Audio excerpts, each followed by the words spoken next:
A taste for the ancient, a desire to learn about the history of our predecessors, has always enlivened people's minds. The ancient Greeks and Romans also loved to study their forefathers. Their attention was focused on the cultures and cities of the 2nd and 3rd millennia BC.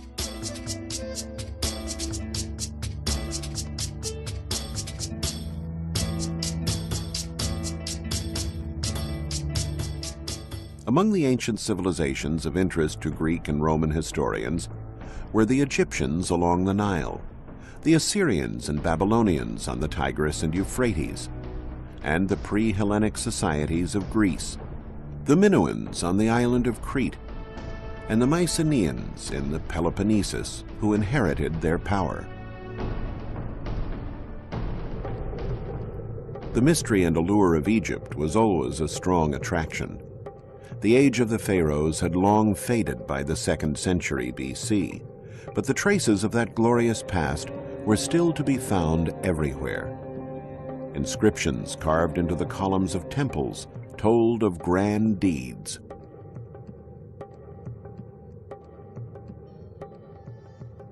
Historians were fascinated with the story of the great Egyptian pharaoh Thutmose III, inscribed into the columns of the temple at Karnak. Thutmose had organized a great military campaign to conquer the Near East in the 15th century BC.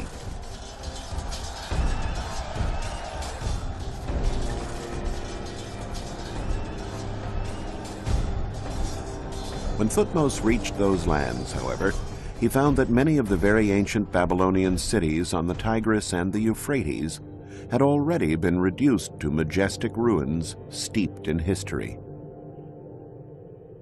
Of those ghost cities, one in particular has had an irresistible allure for historians: Ebla. Ebla was a legendary Assyrian city north of the Euphrates and the capital of an important ancient kingdom. But the ensuing centuries buried the ruins in sand, erasing all traces of the settlement from human memory. Apart from the inscription at Karnak, all that had remained of Ebla was a citation in the Bible.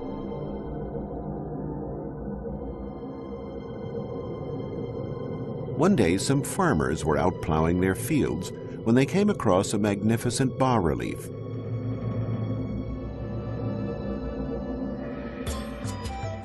The news attracted an Italian archaeological team who unearthed pottery, elaborate utensils, and the torso of a statue bearing a votive inscription that clearly specified the name of the city. Ebla had been restored to existence.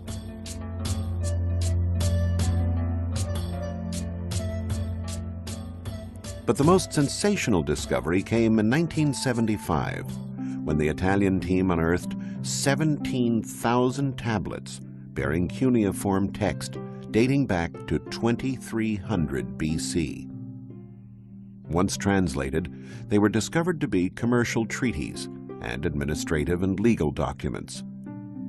Paradoxically, that immense treasure was preserved through the millennia thanks to a violent act of destruction. Around 2300 BC, the city was attacked and razed to the ground by King Sargon of Akkad.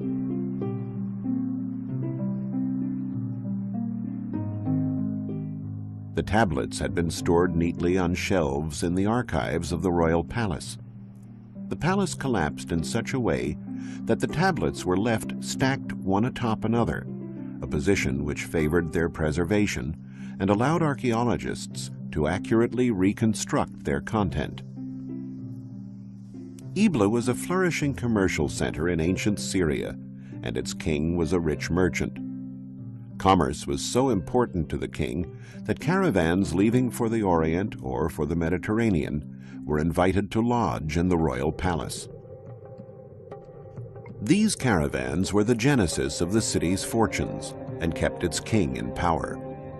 If they were headed west, the caravans would make their way to the sea. From there, ships would carry cargo to western lands and pick up trade goods for the return journey.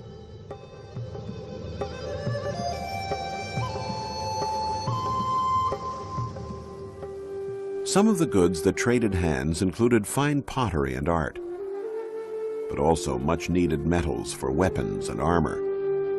Sailing the Mediterranean at that time, however, was a great risk. Whoever had the biggest ship controlled the seas. And for a long time, it was a population known for acts of piracy who dominated the Mediterranean, the Mycenaeans. Between Mycenaean Greece and the Orient, there was a city that preyed on ships traveling along the Hellespont toward the Black Sea, the legendary Troy. The Mycenaeans fought a war against this city that has captured the imagination of historians and generations of students.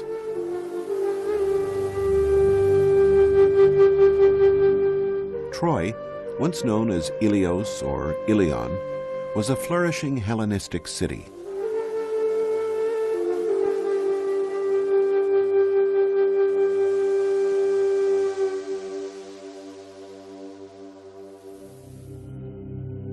It was also one of the greatest mysteries challenging archaeologists. Many dedicated long years of their lives searching for it, lured by the fabulous treasures it promised. But it was not easy to rouse the beautiful Helen, the brave Hector, or King Priam from their slumber. Troy, the city whose siege was described so eloquently in perhaps the world's most famous book, Homer's Iliad, could have been anywhere. In 1868, a dilettante German archaeologist, Heinrich Schliemann, decided to invest the money he had earned in the import-export business to pursue his lifelong dream, to discover the places where the heroes of his youth, the heroes of the Iliad, had fought. The Iliad was certainly not a scientific treatise. Before being committed to writing around the 5th century BC, it had been handed down through generations by way of oral tradition and referred to events that had happened hundreds of years earlier. Yet Schliemann decided to put his faith in the text. Many archaeologists were hunting for Troy, and they looked for it on this hill, known as Bunarbashi, in an area between the Turkish cities of Çanakkale and Izin. Schliemann, however, was not convinced by that location. He combed the Iliad in search of clues. Homer mentioned 2 rivers, the Scamander and the Simoentia. The battles among the Homeric heroes took place around a fortified citadel built on a natural rise. They may have been figments of the author's imagination, but Schliemann chose to believe them. This hill, Hisarlik, was quite similar to the Homeric description. It was here where Schliemann began digging, and in the end, it was here where he found Troy.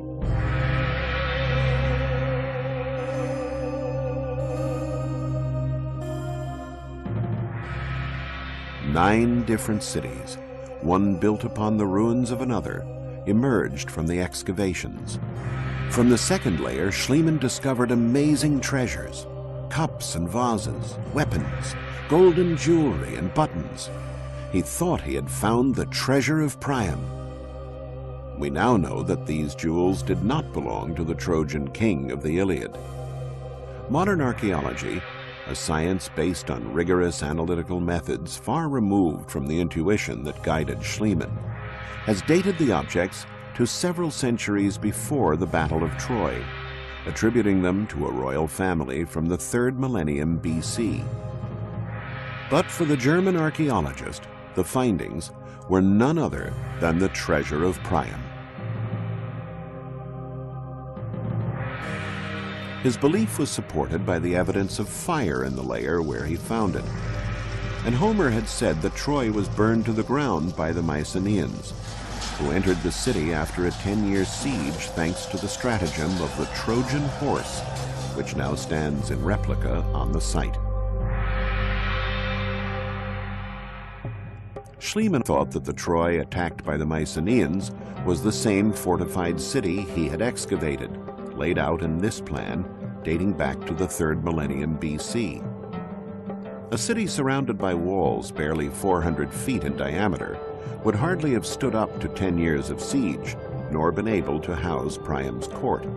According to recent studies by teams at the universities of Tübingen and Cincinnati, in the 2nd millennium BC, the era of the Mycenaeans conflict, Troy was encircled by these much more extensive defensive walls, and probably grew even more toward the end of the 1st millennium BC. Relying on descriptions in the Iliad, and taking into account recent archaeological discoveries that have uncovered new portions of the ancient city, we can now relive the legendary Mycenaean siege of Homer's Troy.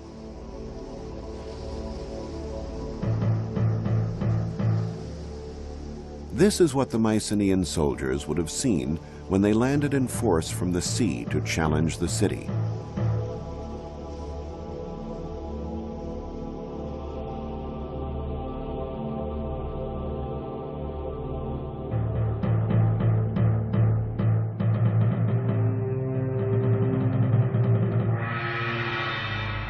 The sight of menacing warships headed for Troy was probably not unusual for King Priam and his people.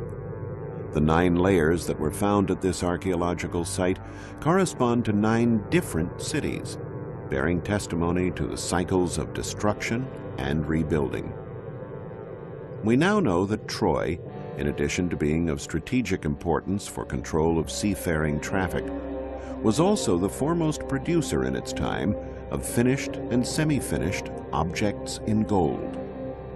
And so it is no surprise that it attracted the attentions of nearby populations. Conquering Troy meant not only eliminating the taxes it imposed on merchant traffic toward the Black Sea and the Orient, but also the reward of a rich booty. And so it was essentially economic motives that drove the Mycenaeans into Homer's legendary war, while Homer's account of the beautiful Helen and the courage of heroes like Achilles and Hector has richly imbued the event with drama and romanticism. Troy was an extremely wealthy city and appropriately defended, surrounded by massive walls extolled by Homer as being invincible. That's why, after 10 long years of a fruitless siege, the Mycenaeans were forced to come up with the expedient of the wooden horse. Troy was destroyed and rebuilt 9 times, the last time during the Roman epoch. One of the grandest city plans was created by none other than Alexander the Great. The noble deeds of the Trojans against the Mycenaeans were so vivid in the young leader's mind that he made an offering of his armor to the goddess Athena, who was venerated in Troy. In response, the Trojans presented Alexander with armor that they claimed was used during Homer's war. The historians Strabo and Plutarch both reported the anecdote that Alexander the Great always wore that armor into battle, considering it to be a sacred symbol. In the 1800s, it was believed that this fortified city was of medieval origin, so archaeologists never bothered to dig within its walls in search of evidence of ancient civilizations. However, the nature of the location and the massiveness of the walls attracted Schliemann's attention. He had crossed through this area on the Peloponnesus on the search for Troy, and was quite struck by these enormous stacked masses located near modern-day Argos. His mind was flooded with the images of the myths of his childhood and the words of Homer, who made mention of only one Mycenaean city girded by walls, the legendary Tiryns, built by the giant Cyclops. Schliemann, inclined to live out the dreams of his youth and to take seriously the contents of ancient books, refused to accept the idea that that gigantic fortress dated back only to the Middle Ages. Those rocks inspired in him legends and myths hailing from the dawn of time. And there was also the Greek historian Pausanias, who confirmed the Homeric accounts about the existence of Tiryns. Pausanias had even gone so far as to compare the grandeur of the fortifications of Tiryns to the pyramids of Egypt. So somewhere near Argos, there still had to be those Cyclopean walls. Such a grandiose monument could not have simply vanished into thin air. And once again, the excavations vindicated Schliemann. At the top of the citadel, the ruins of a marvelous palace were found, with frescoes in Minoan style dating back to the 2nd millennium BC. It was the Fortress of Tyrants. And once again, a destructive war was the reason for the preservation of all that beauty. The upper floors of the palace, collapsing onto those below, had filled the frescoed rooms with debris. The fire set by the invaders then melted the bricks, creating a sort of shell that preserved the remains of the palace. But who were the powerful invaders able to destroy such a powerful city protected by these imposing walls? Historians discovered that the winners of this epic victory were the Dorians, a people from the north who settled in Greece after driving out the Mycenaeans. The secret of their power? Their weapons were made of iron, a material unknown to the Mycenaeans, who fought with more brittle bronze weapons. The strength and audacity of Achilles' heirs availed them little.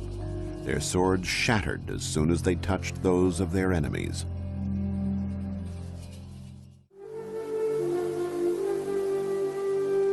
One Mycenaean city stood out above all others, the city that gave its name to the great conquerors of Troy. It was called Mycenae, a city recorded by Homer as having an abundance of gold. Its monumental gate, overlooked by 2 lions, still inspires awe. This was the realm of the great king, the leader of the legendary expedition that destroyed Troy, Agamemnon. The intrigue surrounding a legendary locale has always been a strong stimulus to archaeologists. Where was the tomb of Agamemnon? Had he ever really existed? Had Mycenae's golden riches, recorded by Homer, been spared the ravages of time? Pausanias, in his writings, said that Agamemnon's tomb lay within the walls of Mycenae. But the city was surrounded by 2 sets of walls, an external one that protected the dwellings, and an internal one to protect the royal citadel.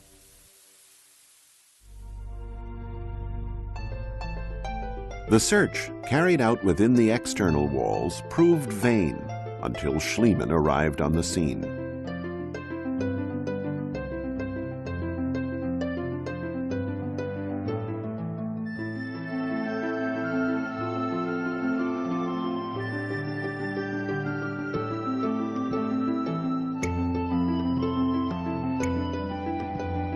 The archaeologist sunk his shovel near the Lion Gate, inside the royal citadel. And he dug until the ground had yielded, from a number of tombs, the glittering metal immortalized by Homer, 33 pounds of gold. Among the treasures was a series of marvelous golden funerary masks. This was a privilege certainly reserved for kings. And in the features of the most beautiful mask of all, Schliemann claimed to recognize Agamemnon, the great king and military leader. Archaeologists have since discovered that those treasures date back to a period prior to Agamemnon. The excitement of that find was so great, however, that no one has since dared to rename this one-of-a-kind piece. The finely chiseled golden mask is still known to all as the Mask of Agamemnon.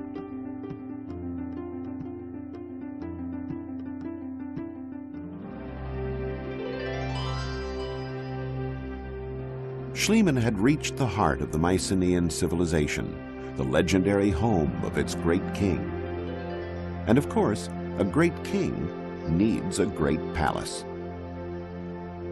Entering these rooms, recreated here according to Homer's description, we can see what a profound influence the Mycenaean culture had on the Greeks. The Mycenaean civilization handed down its own image to posterity, partially through architecture.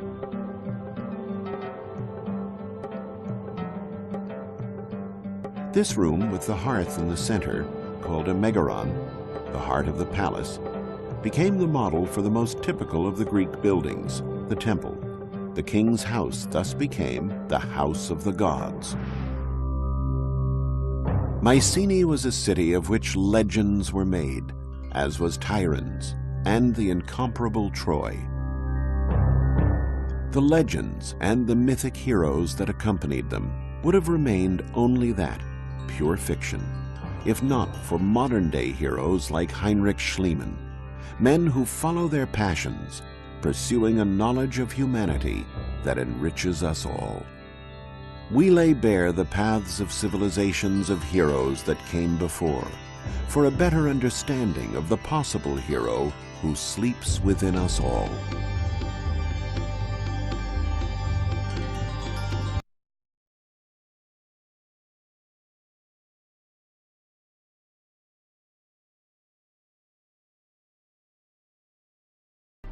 The Mediterranean Sea, 5th century BC, a great commercial network created by the Phoenicians. In hundreds of archaeological sites scattered around the Mediterranean, objects are often found that are completely extraneous to local civilizations and cultures. An Egyptian amulet in Greece, a Greek vase in Africa, a huge multitude of goods moving from one country to another and another had to be transported and traded in some sort of systematic way. And it is the Phoenicians, with their tall headdresses, their formidable ships, their skills in trading, and their courage on the high seas, who made a name for themselves in this pursuit. We'll see how the Phoenicians took on a diverse civilization of cultures and wove them together to become the undisputed lords of the sea.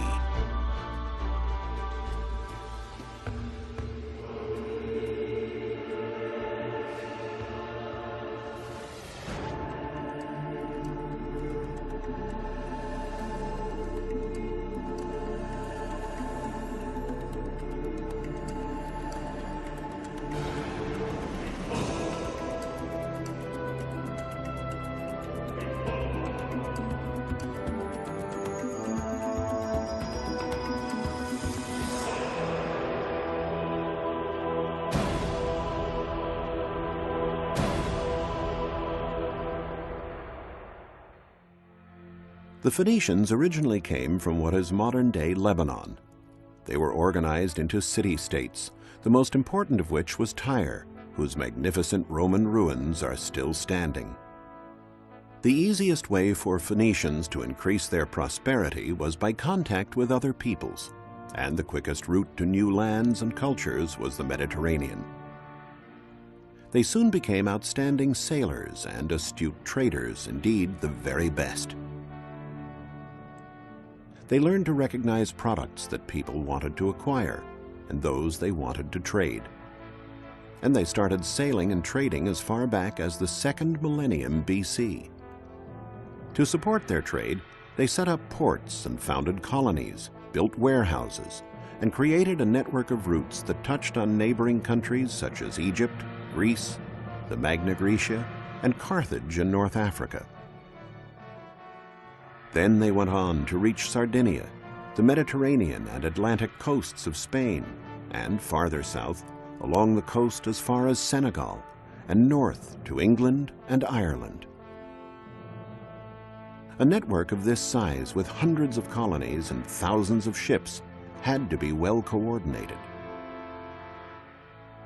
For years, scholars speculated as to how the Phoenicians were able to communicate with each other in those remote times, to organize warehouses and trade in such a variety of goods. It was the discovery of this sarcophagus of the Phoenician king Ahiram, which dates back to the 13th century BC, that enabled archaeologists to understand the reasons for such great organizational skills. Engraved on the sarcophagus is the most ancient example of writing in alphabet form. It is composed of letters and not hieroglyphics. The Phoenicians were the first to invent an alphabet, a factor that proved indispensable in establishing their great trading network. We can get an idea of how extraordinary this innovation was from this comparison. On the right, we see two Egyptian hieroglyphics, and on the left, two letters from the Phoenician alphabet, an M and an H. By assembling these letters, the reader now didn't have to interpret a concept represented by a hieroglyphic or picture. He had a specific code that always remained the same and had the same meaning for whomever was reading it. The commanders of the Phoenician fleets had to have many skills. They not only needed expert knowledge of the sea and foreign lands, but they had to know the art of trading as well, what to buy, what to sell. One precious cargo of theirs was the mythical cedar of Lebanon, an excellent timber for building sturdy cargo vessels and warships. The timber could be bought in Baalbek, situated in the mountains that formed a backdrop to the Phoenician cities in Lebanon. In the Hellenistic period, the city of Baalbek was known as Heliopolis, City of the Sun. By studying the meaning of these swastikas and other evidence, such as the different colors of columns at this site, archaeologists discovered that the enormous temple that dominated the city was dedicated to the sun god, after which the city was named. But why were the columns painted in different colors? The mystery can be solved when the columns are linked to the cardinal points. The dark columns were placed to the west, while the lighter colored columns were set to the east. They were supposed to represent life and death, the rising and setting of the sun. In 60 AD, the cella of the sun god was the most important construction in the entire sacred area, with 54 columns over 60 feet high, more than 6 feet in diameter. Having loaded the trunks of cedar wood onto carts, the traders would return to the coast where their ships awaited them. In the Bible, Ezekiel mentions that the Phoenician city of Byblus, which also lies in Lebanon, was the biggest naval shipyard in ancient times. Crossing the seas was not an easy matter, even with a good ship. This was one of the reasons why help from the gods was sought throughout the Mediterranean. These precious bronze statues covered in gold leaf have a strange headdress. It is a libad, which is typical of the Phoenicians. The statues have been found in great quantities in Byblus. They were votive objects used to invoke the favor of the gods. They were found at one of the most important places of worship for the Phoenician religion, the Temple of the Obelisks. In Byblus and other Phoenician cities, the remains of numerous Phoenician cargo ships have been found. The typical ship was 65 feet long and over 16 feet wide, large enough to carry a great deal of the precious cedar, as well as luxurious fabrics dyed with a reddish-purple pigment known as murex.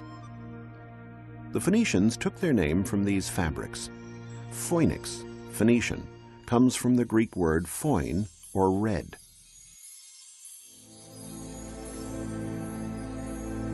This precious cargo could have been exchanged in any port. But a wise fleet's commander might seek out a product that could be worth its weight in gold, a kouros. A kouros is an exemplary model of harmony and proportion in the male body. Many of these statues, dating from the Archaic period, were discovered on the island of Rhodes near Comoros. Excavations nearby unearthed these celebrated vases, which are known as the vases of Phikylura. This concentration of arts and craftsmanship on this island can be explained by the fact that Rhodes lay at the hub of important trading routes. To break up the long sea journeys, the ships sailed from island to island, and Rhodes was an obligatory port of call. Here is the dry dock or coffin of the colony, which has been preserved intact for millennia. Here the Greeks were offered the fabrics and cedar for their ships. In return, the Phoenicians were given exquisitely decorated pottery and objects from all over Greece, including beautiful Greek statues like this one, as well as bronzes produced in the Magna Graecia, which may have been ordered by a rich Phoenician resident in a distant colony. Statues like this ephebe in bronze, or the famous Youth of Mothia, were found during excavations in the ancient Phoenician colony of Mothia in Sicily.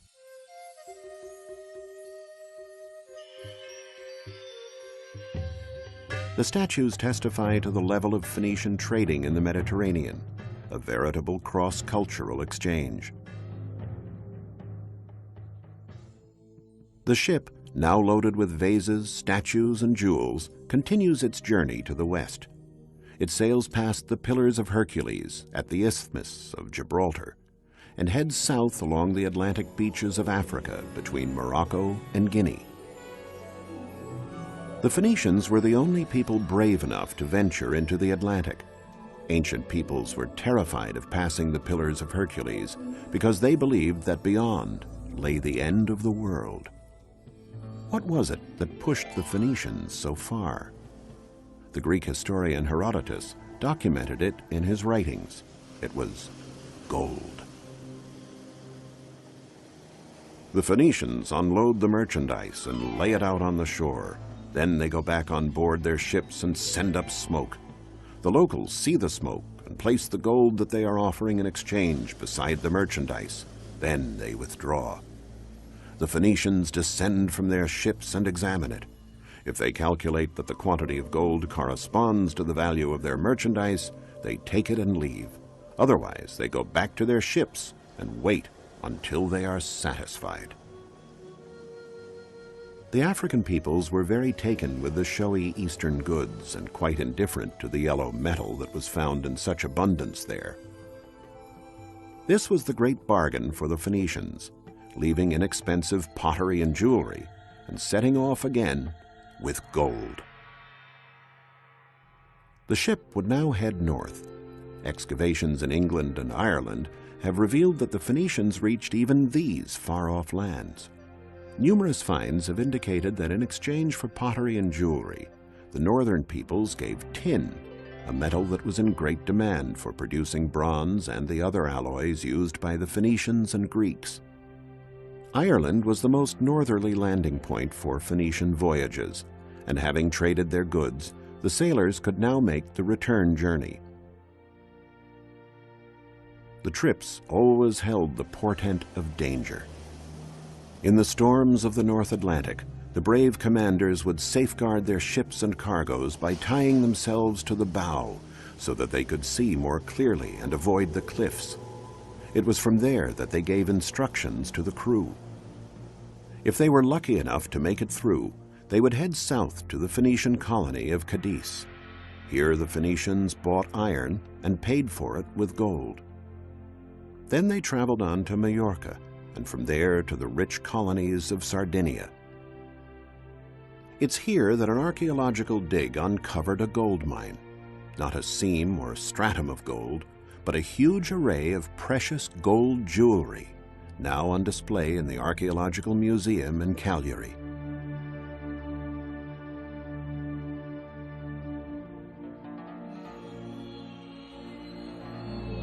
Since Sardinia has never had gold deposits, the precious metal must have come from Africa on Phoenician ships. In the Sardinian colonies, the Phoenicians themselves worked the gold into the most exclusive forms, modeling it in small molds. Sardinia was the largest producer of Phoenician crafts, especially in the field of glassmaking. They made ointment jars to hold balms and perfumes, necklaces, and characteristic amulets. For centuries, it was believed the Phoenicians invented glass. While science no longer holds with this theory, they definitely were peerless masters in the field of glassmaking. For many years, archaeologists pondered the reason for the ambiguous smile on grinning masks like this one. They also didn't know the reason for the long arms on certain statues. Only after years of research did they find the answers. The masks were used to ward off evil spirits from the tombs. As for the statues, they were related to the more esoteric aspects of Phoenician medicine. They were offered to the gods to invoke a speedy recovery from illness. The affliction to be cured was in the exact spot touched by the hands, almost as if the sick person wanted to remind the gods what needed to be healed.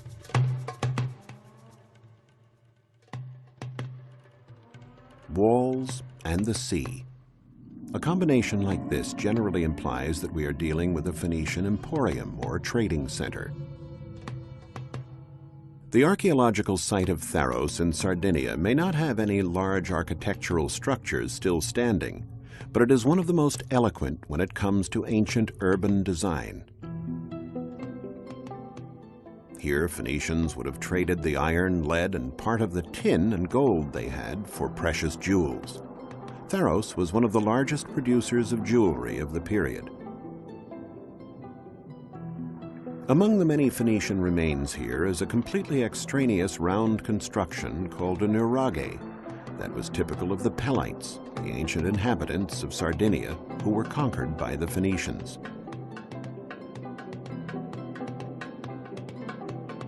This is how the village would have looked about 3,000 years ago. The Nuraghic civilization is very ancient, dating back to the 2nd millennium BC.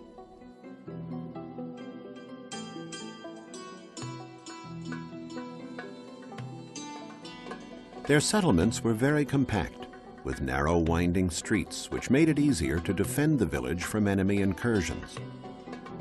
The houses of the ancient Sardinian people were a combination of fortified towers, granaries, workshops, and dwelling places. There was no distinction made between the function of the various constructions. There was only the nuraghe, a unit where productive and family activities were carried out around a fire, the main focus of the house. But what exactly does the word nuraghe mean? It seems to come from the way their dwelling was constructed. In the ancient local language, nur meant mound. As we can see, the walls of the constructions are thicker than the dwelling area. They were built with heavy stones heaped on top of each other without the use of mortar. The constructions reached heights of more than 65 feet without using any lime, and they are indeed mound-like.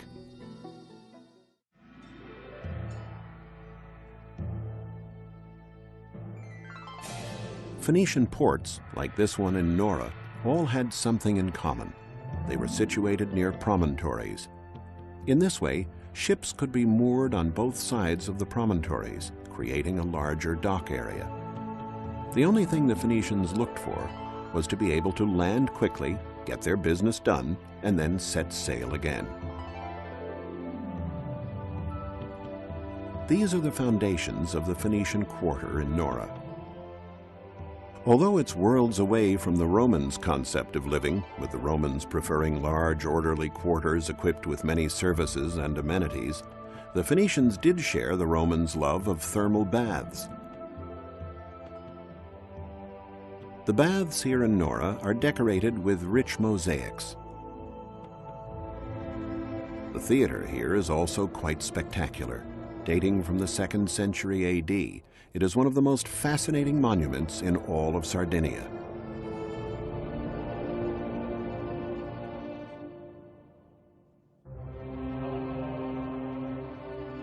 From this Spartan 5th century Phoenician port, the fleet would have set sail again, now laden down with even more jewels and precious objects. One of the greatest archaeological mysteries regarded the port of Carthage, Queen of the Mediterranean, the most powerful of all Phoenician colonies. The Greek historian Appian, a native of Alexandria in Egypt, tells us that the port had 2 harbors, the rectangular commercial port and the round military harbor with an island in the center.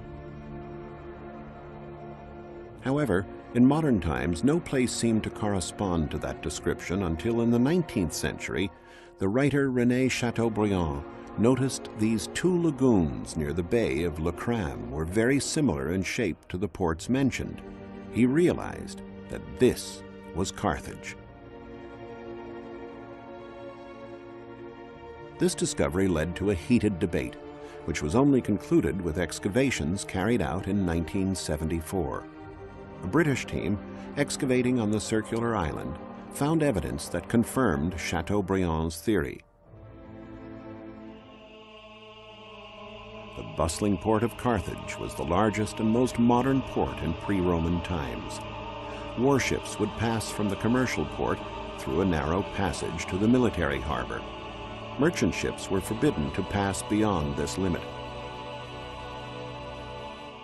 The ship that is entering the port is a trireme with 3 tiers of rowers, though the Carthaginians also had quadriremes and quinquiremes, which can be compared to modern-day battleships. All the ships returning from war missions, by which Carthage dominated the Mediterranean and protected Phoenician trading routes, were moored in this port. It was circular, with a round island in the center, known as the Island of the Admiralty. There were dry docks both on the island and in the outer perimeter of the port. On the summit of the island was the Pavilion of the Admiralty, from which the supreme commander of the fleet gave military orders. A bugler and a herald, armed with flags, controlled the traffic of ships in the port. If a trumpeter signaled to turn left, there had to be room enough to make the maneuver. The basin of water in which the ships moved was thus over 300 feet wide, the same diameter as the Island of the Admiralty on our right. There were 30 berths in the center and 140 on the outside. Since some of the very deep central moorings could hold 2 ships, there could have been 200 ships in the port at one time. The military port in Carthage was always packed in winter, since bad weather made it dangerous for the ships to be out on rough seas. Thus, there was a tendency to avoid war during this time, and this was a good time to service the ships. The trireme would be pulled up onto dry land over the slightly sloping terrain of the island. Planks of wood set crossways ensured that the ships kept their grip on the slipway. At the entrance to the area, Ionic columns set at sea level gave the impression of a portico to make this military site look more elegant. The ships were also given special aesthetic treatment. Phoenician ships typically had an eye painted on the bow that was supposed to strike fear into their enemies. A warship differed from a cargo ship in that it had oars and oarsmen that enabled it to move very quickly.